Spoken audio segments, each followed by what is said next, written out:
Super Motocross Monster Energy du côté du Stade olympique, c'est le 33e. On vous invite à venir faire un tour l'année prochaine pour le 34e. Je suis bon en mathématiques. Pour vous, dans quelques instants, Endurocross, c'est la deuxième fois que les gens vont pouvoir justement voir de quoi ça a l'air, l'Endurocross. Et justement, Olivier va nous expliquer c'est quoi au jeu. Le stade ici, c'est tellement grand que tout est démesuré. Regardez la grosseur des roches, la grosseur des trous. On a même mis des arbres, même les arbres, ils ont l'air petits dans le stade, mais pourtant qu'on vient en moto devant, là, ça doit être assez peurant, merci. Puis attendez de voir la vitesse qui rentre là-dedans. C'est vraiment pas tout, là. On va aller voir ça. Bon, tout le monde a déjà vu une piscine. Est-ce qu'il y a quelqu'un qui a déjà vu une piscine comme celle-là, avec des roches, des petites, des moyennes, des grosses, puis en plus, elle est vraiment longue. Mais le pire, regardez avant, d'autres roches. Ça finit plus. Il y en a d'autres. Hein, on vous disait que tout était démesuré ici au stade. Regardez la grosseur du pneu, ça vient directement de Thetford Mines. Mais le pire, là, c'est qu'il faut sauter par-dessus, puis qu'il y en a d'autres après, puis qu'il y en a d'autres des couchés, puis qu'il y a des sauts en bois. Bref, ça va être écœurant. Regardez ça. Bravo pour les explications, sérieusement, Olivier, un humoriste quasiment aujourd'hui. Sérieusement, j'ai vraiment apprécié ces explications. Dans quelques instants, on aura le début de ces hostilités pour cette course d'enduro, deuxième course d'enduro de l'histoire du Super Motocross. Et je vais vous dire, l'action, vous allez en avoir! On se mentira pas, c'est le meilleur des Québécois en endurocross. Guy, il y a de la compétition cette année. L'année passée, très belle course, mais là, ça va être difficile cette année. Là. Ouais, ça va être dur de répéter l'exploit cette année. Il y a des bons gars, des Américains. Il y a Bartos qui vient de la Pologne, des gros gars de l'Ouest qui sont là, du championnat canadien. L'année passée, j'avais quand même un bon temps, mais la course, tout s'est bien déroulé, pas fait d'erreur. J'étais peut-être pas tout le temps le plus vite, mais pas stallé nulle part, pas rester pris, pas de crash. Fait que c'est ça qui fait la différence dans notre discipline. Puis beaucoup de chance si les gars tombent pas en avant de nous autres pour pouvoir les éviter, justement. Là, vous allez vous installer confortablement dans votre Lazy Boy. Là, vous allez tirer la petite manette à droite, là, puis vous allez regarder ça. Parce qu'eux vont avoir chaud pour vous et pas à peu près. Parce qu'il n'y en a pas un qui tombera pas en bas de son véhicule tout au long de cette course. C'est impossible. C'est impossible. Alors, on a des pilotes à surveiller. On a Guy Giroux, on vient de le rencontrer. Alors, pilote Husqvarna. On a un autre pilote de la Pologne. C'est Bartosz Oblicki qui va être très rapide ici dans les temps. Ça allait très bien pendant les pratiques. Cornel Nemeth, qui a terminé deuxième au championnat canadien en motocross dans la catégorie 450cc, a remporté ici au Stade olympique en 2009. Et on a un nouveau venu, Mike Brown, qui est champion américain de la série Work aux États-Unis. Alors, Mike Brown, qui est un multiple champion national en motocross, en endurocross. Alors, c'est un pilote bonne chance, là, lui. Il termine cette course-là. Après ça, il s'en va en MX1. Alors, c'est un Ironman. Alors, justement, à surveiller le numéro 311, Mike Brown. Il est plus en forme que toi et puis moi ensemble. Il pourrait Donc, c'est parti dans 5 secondes. Cette course d'enduro pour vous ici même sur le réseau des sports. C'est parti! Alors, c'est un départ de type motocross. Alors, on voit les trois pilotes. Alors, nos trois favoris dès le départ. Le numéro 311, c'est Mike Brown dans la section des pneus. Ça, c'est la section la plus difficile du circuit. Alors, on a Cornel Nemeth en deuxième position sur la KTM. Alors, on a déjà deux KTM à l'avant. On a une 350cc 2011. On a une 450cc 2011. Alors, et à la suite, on a deux Husqvarna. Alors, Husqvarna, non, c'est pas des tondeuses, c'est pas des tracteurs à gazon. Des chaînes ça? Non, alors c'est des motocross. Alors, c'est des motocross qui sont spécialisés dans l'endurocross. Okay. Exactement, un peu comme les KTM. Alors, on voit ici le numéro 33, c'est Bartosz Oblicki, le Polonais. Et regardez, vous avez vu tantôt les pneus, là? Ouais. Olivier est assis dedans. Les gars font ça en double saut. Alors, c'est des pneus monstrueux. Alors, les pilotes sont très, très agiles. On voit ici le pilote de la Pologne sur la Husqvarna Monster Energy. Alors, c'est Bartosz Oblicki qui pousse déjà à l'arrière sur Cornel Nemeth, qu'on voit la caméra présentement, la caméra épique dans le champ de pneus. C'est un peu un champ de mine. Et vous voyez comment les pilotes partent de gauche à droite, droite à gauche. Ensuite, on a un gros double saut en rondin.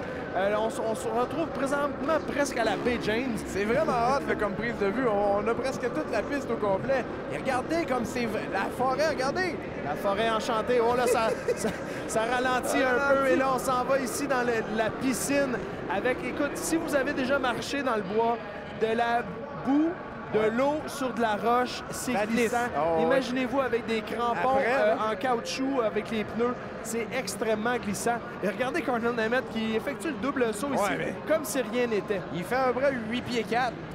Il est énorme, il est énorme ce gars-là. Regardez, on dirait qu'il y a 80 cc dans les mains, mais non, c'est pas C'est le un cas. 450 cc. C'est On ça. voit déjà des retardataires. Alors, dès le départ de cette course d'enduro-cross, alors on est en piste pour 5 tours. Mais on s'entend que c'est le genre de course où les gars vont pas au maximum de la vitesse qu'on peut avoir avec le véhicule. Là. Ça sert à rien. C'est pas de la vitesse pure en accélération, tout ça, sauf qu'on essaye justement de garder le momentum. Et justement, comme Giroux l'a mentionné avant, on le voit ici, Guy Giroux, qui était présentement en 6e position.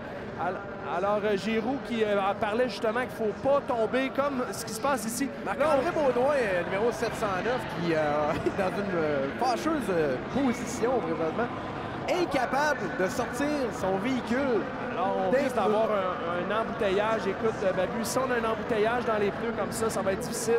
Et regardez, ça, c'est Mike Brown, le 311. C'est lui qui est meneur de l'épreuve avec une 350 cc, un petit peu plus léger. Regardez ça, l'embouteillage. Alors, il y a des pilotes qui vont peut-être dormir là-bas. Il va falloir... Hey boy! Marc-André Baudouin qui est toujours pris, on le salue. Lâche pas Marc-André, il faut pas lâcher. Et sérieusement, je ris pas de lui, c'est juste que c'est vraiment fâcheux comme situation. Regardez! On a Bruno Labelle ici, malheureusement, qui avait très bien parti et est parti de deux côtés. Et justement échappé la moto. Alors, wow, ça c'est complètement défoncé les pneus. Écoute, chacune des roues peut vraiment pénétrer chacun des pneus. Alors, il faut vraiment essayer de flotter par-dessus ces pneus-là. Et c'est très difficile.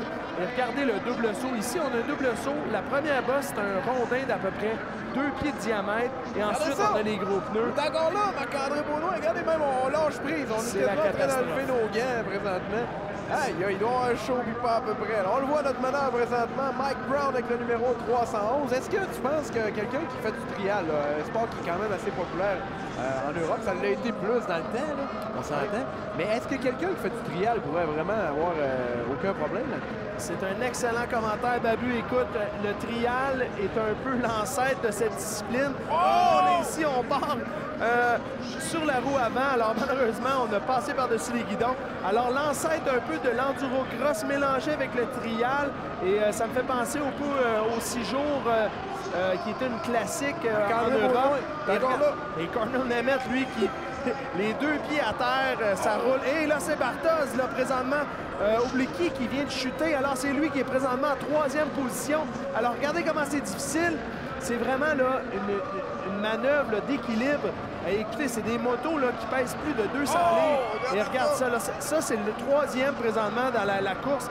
Alors, Obliqui Bartos, qui est sur la Husqvarna Monster Energy, qui a réussi à sortir du pétrin.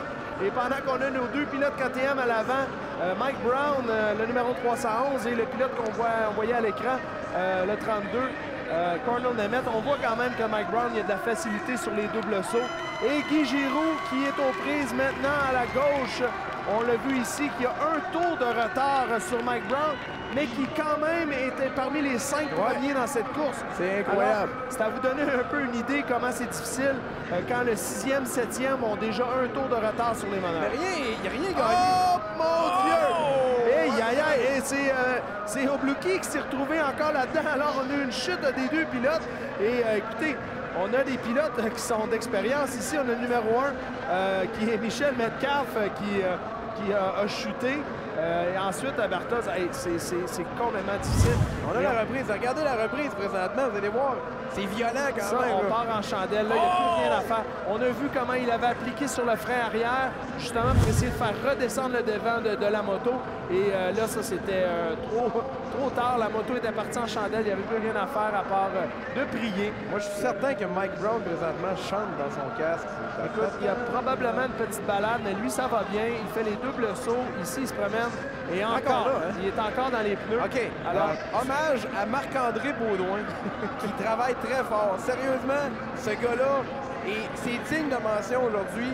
Il est resté pris longtemps, il rush, ça n'a même pas de bon sens. Excusez le terme anglais, mais Pas de Regardez main Giroud, d'applaudissement de Giroud Marc-André Baudouin. qui sort de façon très violente. Alors, on a vu un peu de déception de la part de Giroud qui a hoché la tête de gauche à droite. Et c'est une victoire pour Mike Brown. Enfin pour lui. Mike Brown, lui, ça allait très, très bien. Et là, présentement, Mike Brown, là, il va aller prendre de l'eau et il s'en va directement sur la grille de départ de la catégorie MX1. Alors, ça, c'est le summum du Ironman.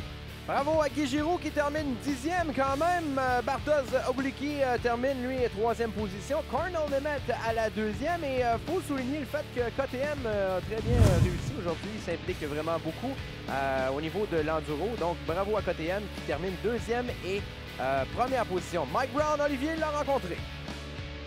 Mike, you win the Enduro Cross. That was hard race. I guess the tire series was pretty hard. How you felt? For sure. I felt good. I got a good start. It's the main thing on this stuff. But every time you come to the tires, it's like, where do I go? Where do I go? And it was, you know, every time I made it clean through there. That was a big help for me to get the distance I had in the end. But the track was tough. It was probably one of my favorite tracks I've ridden for Enduro Cross. So I enjoyed it. It was a good night. À quelques instants pour vous, ça se poursuit sur les ondes de RDS avec le MX1. Bougez pas.